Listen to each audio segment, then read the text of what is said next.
Checkup பண்ணி நானும் எனக்கும் வந்து இது மாதிரி நடக்கலாம் சொன்னாங்க. நடந்தேன். அவங்க கொடுத்த டேப்லெட்லாம் எதுவுமே வந்து குறையவே இல்ல. அப்புறம் என்னாச்சுன்னா, ஒரு அ இதுக்கு அதாவது எங்க சென்ட்ரல்ல இருக்குது இல்லையா நம்ம ஹாஸ்பிட்டல், அங்க அனுப்புனாங்க. ஜிஹெச். அங்க போய் நெறையா டெஸ்டிங் எடுத்து அவங்க வந்து ஒரு ஒரு நாளைக்கு ஒரு 6 மாத்திரை போடுற மாதிரி எழுதி குடுத்துட்டாங்க.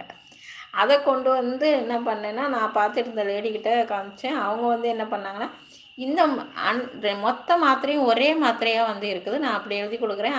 6 மாத்திரை நீ ஒரு நாளைக்கு போட்டீங்கன்னா சரி வராது அப்படின்னு சொல்லி, வயிறு என்னத்துக்கு ஆகும்னு சொல்லி அவங்க எழுதி குடுத்தாங்க. அந்த மாத்திரை தான் இன்னைக்கு வரைக்கும் நான் போட்டுட்டு இருக்கிறேன்.